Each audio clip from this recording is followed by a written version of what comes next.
Salut à tous, c'est Pang de HNO, bienvenue sur cette nouvelle vidéo concernant la programmation neurolinguistique. On va continuer à avancer petit à petit dans cette découverte et dans cette mise en pratique. Je vous rappelle, prenez du temps pour appliquer, observer et développer votre manière de vivre et de faire de la PNL. On est dans le module de PNL interpersonnel, c'est-à-dire que notre objectif est d'aller en contact avec des partenaires et pouvoir petit à petit les entraîner dans une ouverture potentielle qui va nous faire du win-win, du gagnant-gagnant. Cette idée-là va se passer sur plusieurs étapes. Cette première étape va être: je définis correctement mon objectif pour aller à la rencontre de mon partenaire ou de mes partenaires. Je rentre en rapport. Dans ce rapport, je le divise en mirroring, synchronisation, pace, lead. Je prends bien attention de prendre toutes les informations nécessaires et utiles pour évoluer dans l'objectif que j'ai en tête. Je prends à partir d'ici des séquences toutes simples. Je vais commencer à m'interroger sur ces VACOG, visuels, auditifs, kinesthésiques, olfactifs, gustatifs, et je vais observer les clés visuelles au niveau de ses yeux. Très bien. Son body language va parler également, on le verra ultérieurement. Il y a tout un travail intéressant, à ne pas rester complètement fixé dessus, mais en tout cas intéressant, de comportements qui vont être des réponses, parce que je vous rappelle, une des croyances de la PNL, il est impossible de ne pas communiquer. Donc même quelqu'un qui se tait, le corps va parler. Très bien. Dans cette idée-là, quel est notre objectif de fond? C'est un rapport qui se veut d'esprit à esprit, de subconscient à subconscient. On estime qu'à partir du moment où vous êtes rentré dans un rapport juste d'un mirroring, d'un pace, d'un lead, vous créez non pas un rapport uniquement intellectuel, mais on veut que le subconscient se reconnaisse. Le principe du miroir, on apprécie la personne qui nous ressemble, et à partir de là, retire, ou en tout cas diminue, les défenses. Il ne faut pas prendre ça d'une manière protection absolue, mais en tout cas, cette idée de tiens, il y a une nouvelle personne dans mon environnement, va y avoir, si je suis dans du B2B, une argumentation, donc je me ferme un petit peu pour ne pas me faire, entre guillemets, manipuler, orienter, etc. Ou dans le rapport humain, je ne te connais pas, je prends et je garde une distance. Là, notre idée, c'est avec ce mirroring, on rentre dans un état que l'on nomme en hypnose une transe. Cette transe, c'est ni plus ni moins qu'une communication entre le conscient et le subconscient en contournant le facteur critique. Aujourd'hui, on ne va pas trop poser dessus, on va simplement se rendre compte que la PNL, qui est donc issue de l'hypnose ericksonienne, va chercher cet état de transe chez notre partenaire. Il va être intéressant d'utiliser donc un ensemble de questions, ou en tout cas d'orientation, pour permettre petit à petit d'évoluer sur différents thèmes et bien sûr toujours garder en tête notre objectif. Ce qu'il arrive souvent, c'est que on va se poser la question: ouais, mais qu'est-ce que je vais dire pour atteindre mon objectif? Est-ce que j'y vais cash, ou est-ce que je vais commencer à m'entourer de plein d'informations, quitte à m'oublier? Et à ce moment-là, qu'est-ce qui va se passer? Je vais plutôt répondre peut-être à l'objectif de mon partenaire. N'oubliez pas, on cherche un win-win, mais il est possible que si votre partenaire prend le lead à certains moments, vous ayez l'impression d'être floué, donc vous pourriez vous sentir dans du lose et lui dans du win. Donc notre idée, c'est de pouvoir avoir un mapping, une cartographie qui va nous permettre petit à petit d'être plus cohérent et d'avancer. Alors, il y a un outil en PNL qu'on étudie bien plus tard de manière générale qu'on appelle les niveaux logiques, la pyramide de Diels. Robert Diels est un PNListe reconnu qui travaille beaucoup en entreprise et en coaching. D'ailleurs, il y a un institut sur Paris qui le fait venir régulièrement, tous les ans, pour donner les stages Master Prat et praticien, je crois. Si vous avez l'opportunité, allez-y, c'est quelque chose de très intéressant et vous pouvez vraiment apprendre énormément avec une personne qui est extraordinaire en PNL et qui est un ponte de la PNL. Maintenant, qu'est-ce qu'on va chercher? Dans les niveaux logiques, ils vont dire tout simplement, voilà, vous avez un environnement. Pour transformer cet environnement, il faut que je change mon comportement. Pour transformer mon comportement, il faut que je change mes compétences, ma manière mes connaissances en fait, mes capacités et compétences. Pour changer ça, il va falloir que je change mes croyances. Et après, pour changer ça, on va commencer à travailler sur le moi, l'identité, etc. L'idée étant, nous, dans un premier temps, on ne va pas l'utiliser comme on va le faire ultérieurement, c'est-à-dire pour recadrer et puis permettre à des partenaires de percevoir toute une approche d'elle-même de façon différente. Nous, on va l'utiliser simplement dans l'idée, ok, j'ai un objectif. Mon objectif, il faut que je pose un certain nombre de questions. Dans ce certain nombre de questions, quel sujet je vais toucher? Là, on va commencer à rentrer dans des choses intéressantes pour nous, notre PNL interpersonnel. Je vais d'abord toucher l'environnement, puis après, tout ce qui va être les comportements de notre partenaire ou du groupe, et après, toutes les compétences. Et petit à petit, on va remonter. Après, les valeurs et les croyances, et puis après, plus l'identité. Après, il y a la notion de spiritualité, mais en général, en B2B, rarement on va aller aussi haut. On va d'abord travailler sur ces premières strates qui vont être environnement, comportement, capacité, et éventuellement monter sur tout ce qui est valeurs et croyances. Il y a beaucoup de communicants qui veulent absolument travailler dès le départ sur les croyances et les valeurs. Le problème, c'est que on n'a pas nécessairement l'envie ni la capacité dans un moment où on n'est pas en connexion correcte avec la personne de parler de nos valeurs et nos croyances.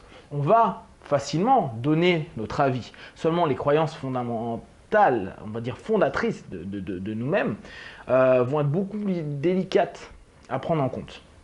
Donc on part du postulat qu'au départ vous ne connaissez pas vos partenaires.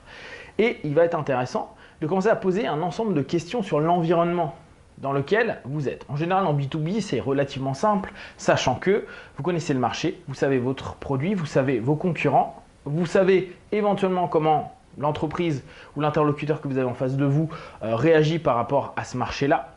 Et donc vous êtes là pour soit pénétrer le marché ou en tout cas rentrer dans une niche ou dans un courant par rapport à une concurrence. Et à partir de là, vous allez pouvoir facilement interroger sur l'environnement. Il est souvent intéressant pour le B2B, mais également dans le perso, de savoir quelle est la, entre guillemets, concurrence. C'est-à-dire, qu'est-ce qu'il y a dans cet environnement qui potentiellement peut m'empêcher d'atteindre mon objectif. À savoir que c'est des éléments qui sont impossible de changer. Vous n'allez pas changer le fait que votre collègue, votre ami, votre partenaire ou une entreprise ait déjà un collaborateur privilégié, ou travaille avec une entreprise, ou soit marié, ou ait des enfants, ou ait voyagé à Taïwan, je ne sais pas. L'environnement en tant que tel, vous ne pouvez pas y avoir du pouvoir. Et donc, ça va simplement vous servir d'avoir un cadre de référence, une cartographie qui va vous permettre de savoir où est-ce que vous vous situez et où surtout, et ça c'est le plus important, votre partenaire se situe. C'est comme si, n'oubliez pas, je vous rappelle un présupposé de la PNL, la carte n'est pas le territoire, et bien là vous découvrez un petit peu la carte de l'autre. Et pensez bien à ça, je veux découvrir la carte de mon partenaire, donc je vais comprendre, en tout cas je vais tenter de découvrir au maximum tout ce qui est l'environnement de mon partenaire. Donc, premier exercice que vous pouvez faire même avec vos amis, amusez-vous à savoir dans quel environnement ils évoluent. Comment ça se passe avec leur famille, s'ils sont célibataires, s'ils ont des frères, des sœurs, s'ils vivent avec un chat, un chien, s'ils ont un grand appart, un petit appart, s'ils ont grandi à la campagne, s'ils ont grandi au niveau de la ville, etc. Ça peut vous paraître anodin. Seulement, vous n'allez pas parler de la même façon avec un Parisien qui a grandi toute sa vie à Paris, un banlieusard qui, lui, voit Paris de manière encore différente, ou un Basque qui, lui, peut-être Paris ou la ville, ou en tout cas ce rapport-là lui plaît pas, sachant qu'en plus il y a une forte identité dans le Pays Basque. Donc, vous allez petit à petit prendre des infos. Et ça va être ultra important. Pourquoi? Parce que vous allez découvrir sa carte et vous allez découvrir vous-même ce que vous avez en commun. N'oubliez pas, le rapport va devenir de plus en plus important à mesure que vous découvrez des points communs ou en tout cas des choses que vous pouvez partager. Ce partage, il a énormément d'importance. C'est ça qui va nous faire passer d'un pace, d'un lead. Ah ok, vous venez de Biarritz. Super. Moi j'y vais souvent, mais vous êtes de quelle partie de Biarritz? Blablabla. Bla. Ce lien-là, ne serait-ce que dans du B2B ou dans un rapport personnel, va créer un lien entre vous, une connaissance, une connexion. L'environnement va vous donner plein d'informations sur lesquelles vous allez pouvoir rebondir. Surtout, alors ça je vous le conseille, souvent dans dans de la vente ou dans de la communication, on va dire prenez en compte ce qui va être dit, réutilisez-le ultérieurement. Non, ça marche, hein, mais je vous conseille d'être le plus sincère possible, c'est-à-dire quand vous connaissez, quand vous voulez vous intéresser, intéressez-vous. Quand vous parlez à un breton de Bretagne, vous allez vous rendre compte qu'ils adorent en parler, mais n'importe qui, un Alsacien d'Alsace, ou chaque personne aime parler de sa région, d'où il a grandi, etc. etc. Donc l'environnement, ou le cadre dans lequel ils évoluent, va avoir énormément d'importance pour la conversation, la communication et les liens. D'accord? Donc, pensez bien, vous rentrez en rapport avec votre partenaire, observez l'environnement. En B2B, faites un cadre, recadré pour savoir où est-ce que vous êtes. Est-ce que je suis un challenger? Est-ce que je suis carrément, on va dire, un newbie sur le marché? Et dans ce cas-là, comment je vais pouvoir gérer ça? Ou est-ce que, vu que vous êtes la première personne qui vient dans son bureau, vous allez être carrément l'innovateur en gros du concept. La même chose avec des amis, des partenaires. Comment vous vous situez? Si vous êtes dans la séduction et que la personne que vous voulez séduire, elle est mariée, c'est pas la même chose que une personne qui est célibataire. C'est pareil si vous voulez avoir un deal dans d'autres prestations type en B2C, donc vous êtes le customer, le client, pardon, et vous allez dealer votre voiture, vous allez vous allez rentrer en rapport avec un commercial. Les différentes informations que vous allez prendre vont être importantes. Et parfois, ne serait-ce que savoir que votre vendeur, il est là depuis peu de temps, qu'il est stressé parce que vous êtes peut-être une de ses premières ventes potentielles, etc., va vous permettre de mettre davantage de pression dans votre négociation. Par exemple, les environnements sont super intéressants. Quand vous arrivez, là, je pense au concessionnaire, dans une concession et que vous voyez qu'il y a une espèce, ça se tire la bourre, c'est le premier qui vient vous voir, qui va avoir peut-être le deal, et donc que vous pouvez facilement passer d'une personne à une autre pour créer une forme de challenge, vu que c'est quand même le but qui se met entre eux, vous allez pouvoir reprendre le lead par rapport à ce que vous avez observé dans l'environnement. Donc prenez un maximum d'informations dans l'environnement. Ça paraît tout simple, hein, mais ça nous permet de gérer à ce niveau-là. Quand on a géré l'environnement, les questions de l'environnement, observez et posez des questions sur les comportements. Je ne peux pas, ça c'est ce qui est très cohérent, je ne peux pas changer l'environnement. Par contre, le comportement ou la manière dont je perçois les choses de mon environnement, donc le deuxième niveau logique, va me permettre éventuellement de percevoir l'environnement de manière différente. Donc, quand vous avez un objectif en tête, observez, posez des questions sur le comportement par rapport à l'objectif que vous avez et, bien sûr, le plus important, par rapport à votre interlocuteur ou vos interlocuteurs. Comment ils réagissent par rapport à leur environnement? Est-ce que, si on reprend les notions de B2B, le partenaire qu'ils ont actuellement, ça se passe bien? Bon, oui, non, après, bien sûr, on est dans un deal commercial. Mais si vous vous apercevez que vous prenez des questions sur le comportement de votre interlocuteur, mais aussi de votre concurrent, vous allez commencer à voir souvent des failles du type oui, mais moi, mon partenaire, il est jamais, je l'appelle, il est jamais disponible. Ou il me dit qu'il fait un devis, il me l'envoie dans 3 jours et moi, j'en ai besoin sous 24 heures. Donc, le comportement va faire que, ok, l'environnement, je ne peux pas le changer. Néanmoins, le comportement que va avoir mon interlocuteur, et là en l'occurrence mon concurrent, va faire que je vais pouvoir moi m'aligner et proposer un comportement adéquat, alors que pourtant dans l'environnement, j'avais pas forcément ma place à ce moment-là. Quand j'ai une envie de rentrer en relation avec des personnes et que je m'aperçois qu'on a une soirée, je suis dans un environnement où je veux aller voir un groupe de personnes et je me rends compte que c'est un groupe qui est clos, qui est fermé. Je me rends compte que j'arrive pas à rentrer en contact avec la personne avec qui j'aimerais. Donc on va dire il y a une femme qui me plaît à une soirée, elle est avec un groupe de potes, pour ouvrir le groupe j'y arrive pas pour l'instant, ok. Environnement complexe à ce moment-là, ou en tout cas j'ai pas encore la clé. Et je m'aperçois que à plusieurs reprises, la fille qui m'intéresse, avec ses potes qui sont un peu bourrés, elle commence à s'énerver, comme s'il y avait une distance. Et qu'elle fait des remarques de « Ah, j'en ai marre quand vous êtes comme ça ». Le fait de pouvoir arriver avec un comportement, si vous êtes sobre, sobre à un moment donné, va faire que vous allez proposer un comportement qui est plus adéquat, après on verra peut-être pour des valeurs et autres, à la personne que vous voulez, avec qui vous voulez avoir un contact, un rapport. Donc après on rentre à nouveau dans Mirroring Best Lead, et vous allez pouvoir poser des questions justement sur les comportements qu'elle aime pas, comment ça fonctionne, qu'est-ce qui se passe, et petit à petit pouvoir isoler des comportements problématiques de ses amis. Et donc automatiquement vous faire petit à petit une place. Juste ces notions-là vont donner plein d'informations. Donc vous restez sur des notions très simples. J'ai mon environnement, je ne peux pas le changer. Qu'est-ce qui peut faire que je puisse influencer ou percevoir mon environnement? Ça va être mon comportement. Comment je vais pouvoir réagir par rapport à cet environnement-là?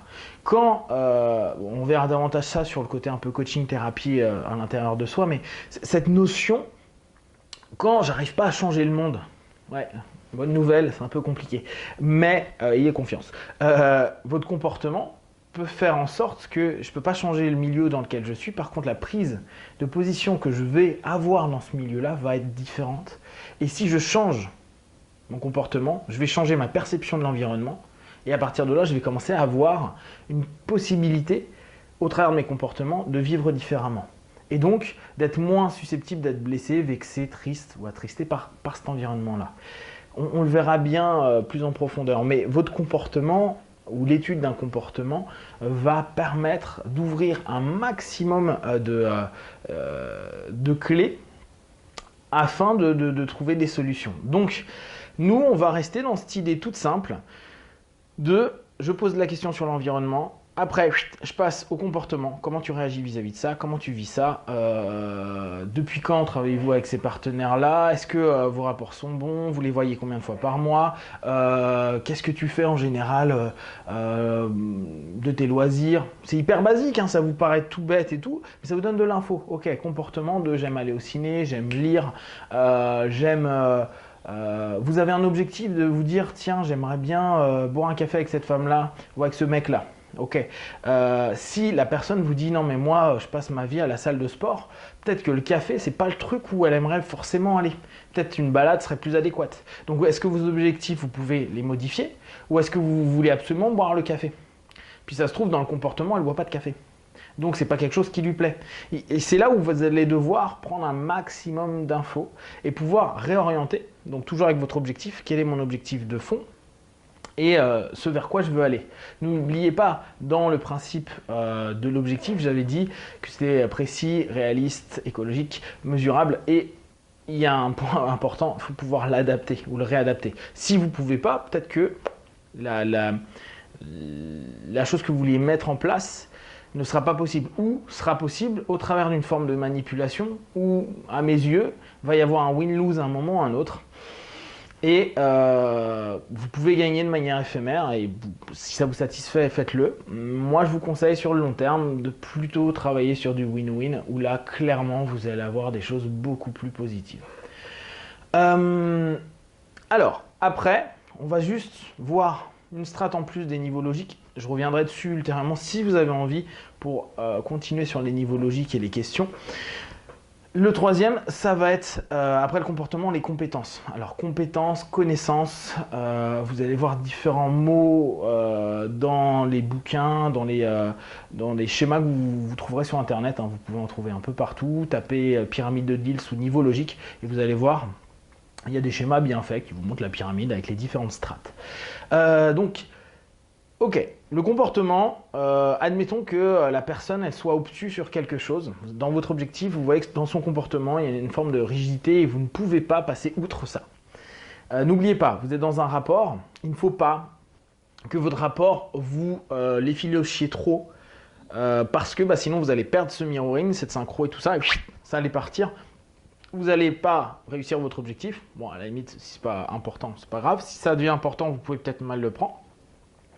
Et plus vous créez des connexions avec votre partenaire, plus ça va être compliqué. Or, par exemple, il y a des comportements rédhibitoires. On reprend l'exemple de le gars qui a un peu trop bu et qui va papoter. Peut-être que ça agace. Des personnes qui sont hyper négatives. ça agace. Il y a des personnes, même des personnes hyper positives, les énervent. Donc après, il faut voir, ok, son comportement d'être tout le temps ci ou tout le temps comme ça, hein, m'agace. Ok, vous devez vous dire, ok, ce type de comportement-là, je dois y faire attention, comment je vais pouvoir le gérer? Est-ce que moi je l'ai, oui ou non? Est-ce que ça va être un frein pour l'objectif que j'ai fixé? À quel moment? Pourquoi? Et qu'est-ce que je peux faire pour que je passe outre le comportement dissonant ou problématique pour mon partenaire?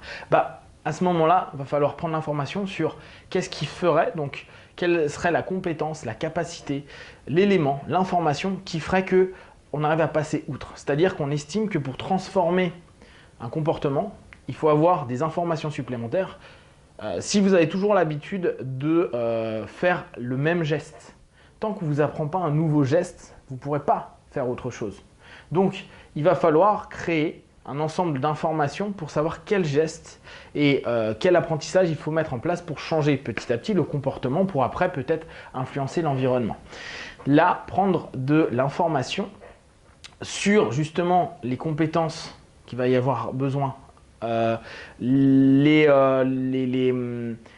structures qui sont demandées mentalement, psychiquement, ou peut-être même dans le monde réel, ça va être extrêmement important.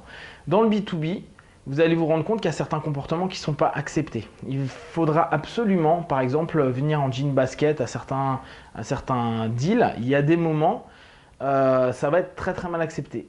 Et parfois, si vous arrivez à développer la compétence que les personnes attendent absolument, vous allez vous rendre compte que dans le rapport qui est mis en place, l'environnement, vous arrivez dans un environnement hostile parce que vous êtes en train de vendre un business.